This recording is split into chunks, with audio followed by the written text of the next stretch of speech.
तो जैसा कि लास्ट एपिसोड में हमने देखा था कि जियांग हान अपने दोस्तों को बचाने के लिए हेवनली वुल्फ हॉल की तरफ रवाना हो गया। इधर वुल्फ हॉल के लीडर जिन बाओ को हेवनली बीस्ट गोल्ड रन की खबर मिल गई, तो वो किसी भी कीमत पर इस गोल्ड रन को हासिल करना चाहता था, जिसके चलते उसके मास्टर ने जियांग हान पर अटैक करना शुरू कर दिए। मगर जियांग हान अपने बर्जर्क फॉर्म का यूज करते हुए उन्हें खत्म कर देता है। उसका अगला टारगेट था हेवनली वुल्फ हॉल।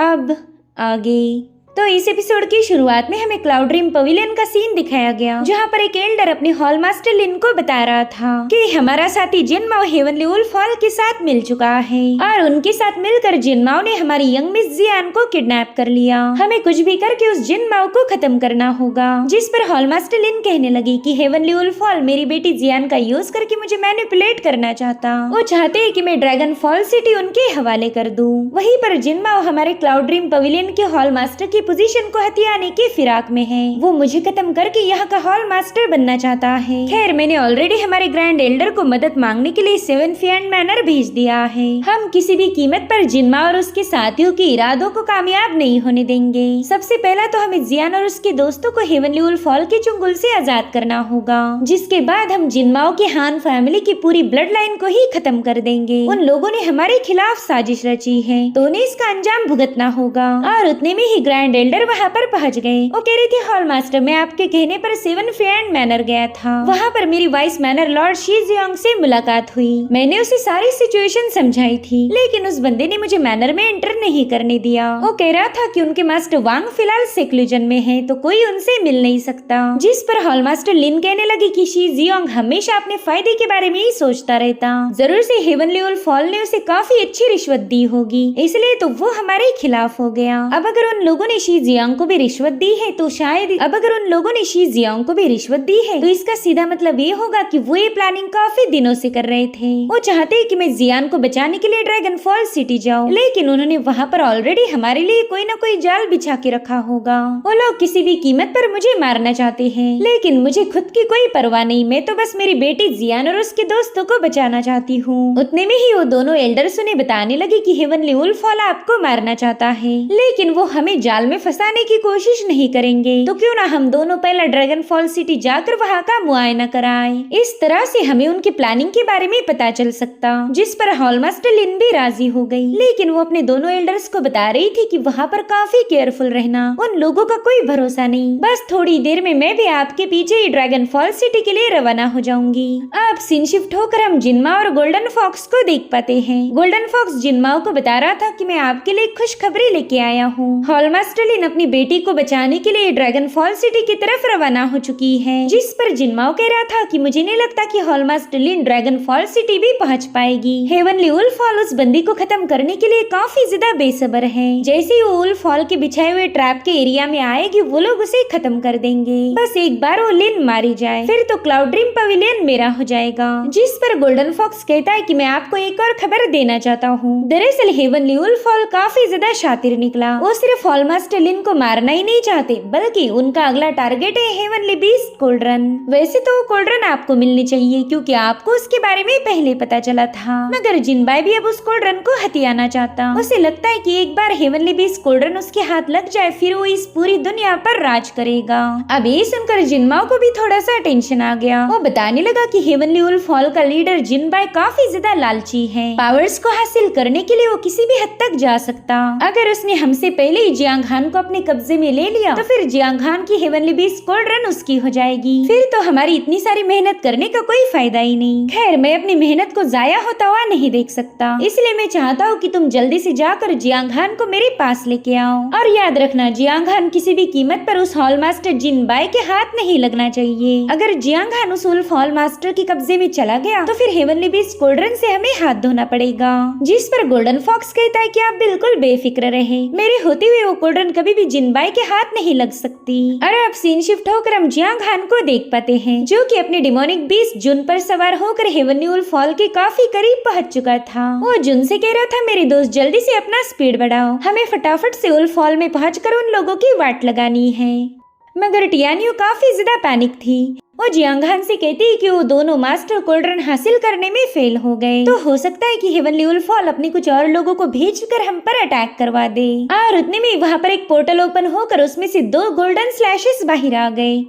जो कि काफी तेजी के साथ जियांग हान पर अटैक करने के लिए आगे बढ़ रहे थे। मगर जियांग हान का डिमोनिक बीस्ट जून तुरंत ही उनके आसपास एक पावरफुल शील्ड को फॉर्म कर लेता है। वो बीस्ट अपनी पूरी ताकत लगाते हुए इन दोनों स्लैशेस को डिस्ट्रॉय करने की कोशिश कर रहा था और फिर थोड़ी देर में वो इसमें कामयाब हो गया, जिसके बाद गोल्डन फॉक्स जियांग हान के सामने अपीयर हो चुका था। साथ ही साथ उस फॉक्स ने यहाँ पर अपनी रॉयल पावर भी शो की, जिसे देखते ही टियानियो काफी ज्यादा शॉक हो जाती है और जियांग हान से कह रही थी कि ये फॉक्स तो काफी ज्यादा पावरफुल निकला, ये कल्टीवेशन की हेवनली ह्यूमन रॉयल पर है। और उतने में जियांग हान हवा में छलांग लगाते हुए सीधे उस गोल्डन फॉक्स पर अपनी ब्लेड से अटैक कर देता है, लेकिन गोल्डन फॉक्स ने तो अपनी नाक से उस ब्लेड को हटा दिया था और जियांग हान से कह रहा था कि हेवनली वुल्फ हॉल ने तुम्हें खत्म करने की काफी सारी कोशिशें की, लेकिन तुमने तो उन्हें चकमा दे दिया। इतना ही नहीं, तुमने तो माउंटेन सी रॉयल पर भी ब्रेक थ्रू किया। मानना पड़ेगा तुम काफी ज्यादा लकी हो, काश मेरी किस्मत भी तुम्हारे जैसी होती। जिस पर जियांग हान कह रहा था कि वो फालतू की बकवास बंद करके सीधा मुद्दे पर आ जाओ। मेरे ख्याल से जिनमाओ ने तुम्हें यहाँ भेजा है ताकि तुम मुझे कैप्चर करके अपने साथ ले चलो। जिनमाओ को डर है कि अगर मैं हेवनली वुल्फ हॉल चला गया तो वहाँ का master heavenly beast gold run पर कब्जा करेगा। क्यों, सही कहा ना मैंने। जिस पर गोल्डन फॉक्स कह रहा था कि सच बताओ तो मुझे स्मार्ट लोगों से बातें करना काफी पसंद है, क्योंकि उन्हें ज्यादा कुछ समझाने की जरूरत नहीं पड़ती। इनफैक्ट वो खुद ब खुद सब कुछ समझ जाते हैं। अब अगर तुम मरना नहीं चाहते तो चुपचाप मेरे साथ मेरे मास्टर जिनमाओ के पास चलो।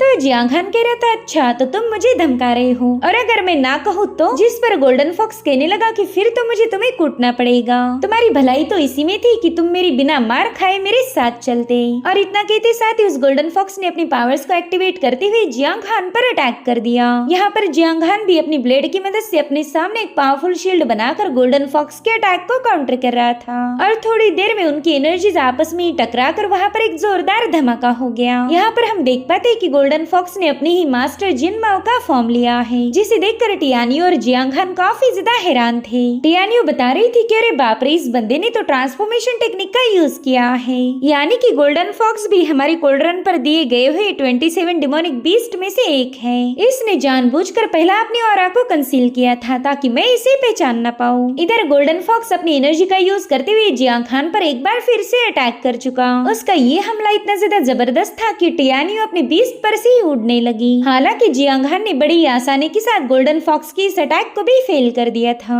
गोल्डन फॉक्स उससे कह रहा था लड़के तेरी कल्टीवेशन काफी ज्यादा शैलो है, तेरे में इतना दम ही नहीं कि तू मेरा मुकाबला कर पाए। इनफैक्ट तेरे साथ मैं खिलौने जैसा खेल भी नहीं सकता, क्योंकि तेरी तो उतनी भी औकात नहीं। जो सुनते साथ ही जियांग हान ने बड़े ही कूल अंदाज में स्पिन होते हुए उस पर अपनी ब्लेड से अटैक कर दिया, जिससे वहाँ पर काफी बड़ा तूफान उठ गया और वहाँ का धुआं छटते ही हम देख पाते कि गोल्डन फॉक्स ने इस बार टियानशिन का फॉर्म लिया है। वेल, गोल्डन फॉक्स की ट्रांसफॉर्मेशन टेक्निक काफी ज्यादा कमाल की थी। ये जिसका भी फॉर्म लेगा उसकी टेक्निक को भी कॉपी कर लेगा। तो अब टियानशिन के फॉर्म में आते ही उसने अपने पेपर ओरिगामी का यूज करते हुए जियांग हान पर हमला कर दिया। ओरिगामी तो जियांग हान को पियर्स करते हुए उसके पार निकल गई, जो देख टियानशिन को पूरा यकीन था कि इस बार जियांग हान बुरी तरह से घायल हो चुका। और उतने में जियांग हान उसके पीछे से आकर उस पर अटैक करते हुए कहने लगा कि मेरे ख्याल से तुम्हें गेम खेलना काफी पसंद है, तो चलो अब मुझे भी तुम्हारे साथ थोड़ा सा इंटरटेन करने दो। यहाँ पर वो गोल्डन फॉक्स अपनी पूरी ताकत लगाते हुए जियांग हान के अटैक को काउंटर कर रहा था, जिसके बाद उसने चुटकी बजाते ही वहाँ पर एक जोरदार एक्सप्लोजन होकर जियांग हान पीछे की तरफ पुश हो गया। वो कहने लगा जियांग हान क्या यही तुम्हारा स्पेशल अटैक था? अगर ऐसी बात है तो फिर इससे मुझे गुदगुदी भी नहीं हुई, ऐसे फालतू अटैक करके तुम तो मेरा अपमान कर रहे हो। इधर जियांग हान ने तब तक अपने बर्जर्क मोड को एक्टिवेट कर दिया था। वो बड़ी अजीब सी स्माइल करते हुए शैडो डीमन को वहाँ पर समन कर लेता है। शैडो डीमन के वहाँ आते ही वो अपनी पावरफुल एनर्जी रिलीज करते हुए अपना डोमिनेंस साबित करने लगा। वहीं पर गोल्डन फॉक्स को नहीं पता था कि शैडो डीमन कितना ज्यादा पावरफुल है। तो अब जैसे ही जियांग हान का डीमन उस पर अटैक करने के लिए रवाना हुआ, टियानशिन भी तुरंत ही उसे काउंटर करने के लिए तैयार हो जाती है। उसने अपनी पेपर ओरिगामी का यूज करते हुए इस डीमन को रोकने की कोशिश की थी, लेकिन उसे ये नहीं पता कि शैडो डीमन को कभी रोका नहीं जा सकता। वो कोई फिजिकल फॉर्म ना होकर एक शैडो थी, जो कि सीधे जाकर गोल्डन फॉक्स पर एक जोरदार अटैक कर चुकी थी। मगर गोल्डन फॉक्स एक ह्यूमन हेवन रॉयल का कल्टीवेटर होने की वजह से उस पर ऐसे अटैक का कोई खास असर नहीं हुआ। यहाँ पर गोल्डन फॉक्स अपने ह्यूमन फॉर्म में आ चुका था। तभी जियांग हान उसके करीब जाकर पूछता है कि बताओ मेरे अटैक तुम्हें कैसे लगे? जो सुनते साथ ही गोल्डन फॉक्स उस पर पंच हिट करते हुए कहने लगा कि मैं तुम्हें घायल नहीं करना चाहता था, लेकिन तुमने ही मुझे मजबूर कर दिया। यहाँ पर जियांग हान बड़ी तेजी के साथ उसके हर एक अटैक को डॉज कर चुका और फिर वो इवल स्माइल करते हुए गोल्डन फॉक्स फॉक्स पर अपनी ब्लेड से अटैक कर देता है। यहाँ पर गोल्डन फॉक्स अपनी डिफेंसिव पावर का यूज करते हुए खुद को बचा रहा था, जिसके चलते वो काफी पीछे की तरफ पुश हो जाता है और जियांग खान से कह रहा था कि भले ही तुम्हारे पास हजारों लाखों डिवाइन एबिलिटीज हो, लेकिन मेरी नजरों में तुम्हारी औकात बस किसी कचरे जैसी है। और अब वो बड़ी तेजी के साथ जाकर जियांग खान पर अटैक करने की कोशिश करता है, जिसे जियांग खान ने अपने कूल अंदाज में अपने ब्लेड से रोक लिया था। यहाँ पर गोल्डन फॉक्स उस पर कई सारे पंचेस हिट करने की भी कोशिश कर रहा था, लेकिन जियांग खान यहाँ से वहाँ मूव होते हुए उसे काउंटर करने लगा और उतने में ही गोल्डन फॉक्स का पंच उस पर हिट हो जाता है। मगर वो जियांग खान ना होकर एल्डर लियू जिन थे। वो अपने वाइन के मजे लेते हुए जियांग खान से पूछते कि बच्चे तू ठीक तो है ना, जिस पर जियांग खान कह रहा था मास्टर आप यहाँ पर क्या कर रहे हो, मुझे यहाँ पर आपसे मिलने की बिल्कुल भी उम्मीद नहीं थी। तो एल्डर लियू जिन उसे बताने लगी कि हॉल मास्टर लिन ने मुझे यहाँ भेजा ताकि मैं तुम्हारी मदद कर पाऊँ। तब तक गोल्डन फॉक्स ने उन पर एक जोरदार स्लैश अटैक रिलीज कर दिया था। हालांकि मास्टर लियू जिन की शील्ड के सामने उसका अटैक ज्यादा देर तक टिक नहीं पाता और अब वो अपने वाइन गोल्ड का यूज करते हुए सीधे गोल्डन फॉक्स का मुकाबला करने लगे। गोल्डन फॉक्स भी उन्हें तगड़ी टक्कर दे रहा था। वो कह रहा था कि तुम जियांग खान की मदद करना चाहते हो ताकि हेवनली बीस्ट कोल्ड्रन हमारे हाथ न लग जाए, मगर तुम लोगों से बड़ा बेवकूफ तो मैंने कोई नहीं देखा। तुम आसानी से इस कोल्ड्रन को हासिल कर सकते थे, लेकिन फिर भी तुम इस कोल्ड्रन को जियांग खान के ही पास रख रहे हो। जिस पर मास्टर लियू जिन जवाब देते हुए कहने लगे कि हम तुम्हारे जैसे ईवल नहीं हैं, हम कभी किसी को बुली करके उसके अधिकार उससे नहीं छीनते, ये काम तो तुम्हारे जैसे विलन्स का है। और इतना कहते साथ ही मास्टर लियू जिन ने अपनी गोड की मदद से उसे काफी पीछे पुश कर दिया।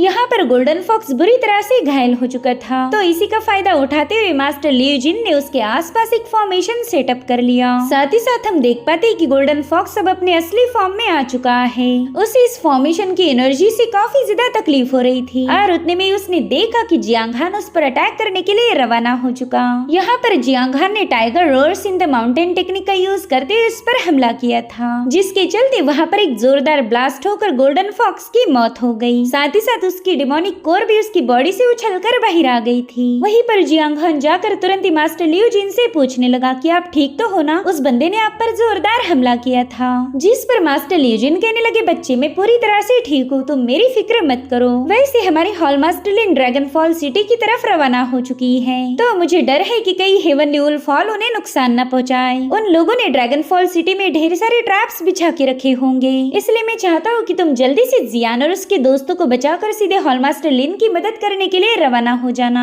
तुम्हारे साथ होने से मास्टर लिन के जीतने के चांसेस होंगे। जो सुनते साथ ही जियांग खान तुरंत ही अपने डिमोनिक बीस्ट पर सवार होकर हेवनली वुल्फ हॉल की तरफ निकल पड़ा। अब जियांग खान के वहाँ से जाने के बाद ही मास्टर लियू जिन ने जोर जोर से चिल्लाना शुरू कर दिया। दरअसल गोल्डन फॉक्स ने किए हुए पाम अटैक की वजह से उन्हें काफी ज्यादा तकलीफ हो रही थी। वो कह रहे थे कि उस कमीने गोल्डन फॉक्स ने तो मेरी बॉडी के इंटरनल ऑर्गन्स को बुरी तरह से डैमेज कर दिया। अब तो 10-12 दिन लग जाएंगे मुझे रिकवर होने में, जिसके चलते मैं अपने साथियों की कोई मदद नहीं कर पाऊंगा। अब मास्टर लियू जिन से थोड़ी दूरी पर आने के बाद टियानयू जियांग खान को एक टोकन दिखाने लगी। दरअसल ये गोल्डन फॉक्स का टियानशु शैडो ट्रांसफॉर्मेशन मैनुअल था। वो कहती पता है ये मैनुअल मैंने उस फॉक्स के मरते ही उससे छीन लिया था, लेकिन उस बुढ़े के सामने मैं ये मैनुअल तुम्हें नहीं देना चाहती थी। पता चले कि इस मैनुअल को हासिल करने के लिए वो तुम पर अटैक कर दे, तो बताओ मैंने सही काम किया ना। जिस पर जियांग खान कह रहा था कि तुम तो एक नंबर की बेवकूफ हो, तुम बेवजह मास्टर लियू जिन पर शक कर रही हो, उन्होंने तो हमेशा मेरी मदद की। तो टियानयू खुद के डिफेंड में कहने लगी कि हम इस दुनिया में किसी पर भरोसा नहीं कर सकते,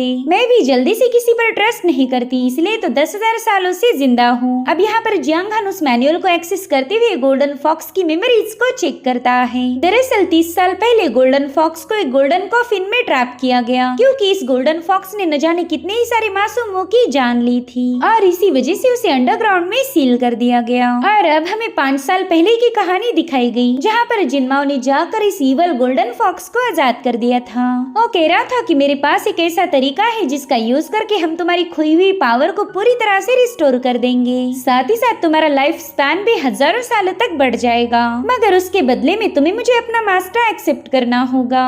और उसी वक्त से गोल्डन फॉक्स जिनमाओ के साथ है। जिनमाओ के कहने पर गोल्डन फॉक्स ने न जाने कितने ही सारे मासूम लोगों का शिकार करके उनके यांग एसेंस को एब्जॉर्ब किया था, मगर इतने यांग एसेंस को हासिल करने के बावजूद भी जिनमाओ का दिल नहीं भरता। जिनमाओ कह रहा था कि अब हमें एक अफवाह उड़ानी पड़ेगी, एक खबर स्प्रेड कर दो कि क्लाउड ड्रीम सिटी में कुछ इवल कल्टीवेटर घुस चुके हैं। तो उन डिमोनिक कल्टीवेटर्स को खत्म करने के लिए सभी मेजर फैक्शंस ने अपनी इलाइट फोर्सेस को यहाँ भेज देना चाहिए। जैसे वो यहाँ आएंगे हम बारी बारी उन्हें खत्म करते हुए इनका सारा यांग एसेंस एब्जॉर्ब कर लेंगे। इस तरह से हमारे प्रोफाउंड कल्टीवेशन का प्लान पूरा हो जाएगा। यानी कि जिनमा और इस गोल्डन फॉक्स ने मिलकर न जाने कितने ही सारे मासूम जीनियस का कत्ल किया था। ये सब जानने के बाद तो जियांग खान काफी ज्यादा शॉक हो गया। टियानी उससे पूछ रही थी कि बताओ तुम्हारे चेहरे का रंग क्यों उड़ गया है, जिस पर जियांग खान कह रहा था कि मैंने अभी गोल्डन फॉक्स की मेमोरीज को चेक किया, वो काफी ज्यादा भयानक थी। यहाँ पर जियांग खान सोचता है कि मेरे पेरेंट्स भी क्लाउड ड्रीम सिटी में आने के बाद ही गायब हुए थे। कहीं ऐसा तो नहीं कि उस जिनमाओ ने उनका कत्ल करके उनका भी यांग एसेंस एब्जॉर्ब किया। अगर ऐसी ही बात है तो मैं उस जिनमाओ को बड़ी ही भयानक मौत दूंगा। और इसी के साथ एपिसोड यहीं पर एंड हो जाता है। Thank you so much for watching. Bye bye, take care.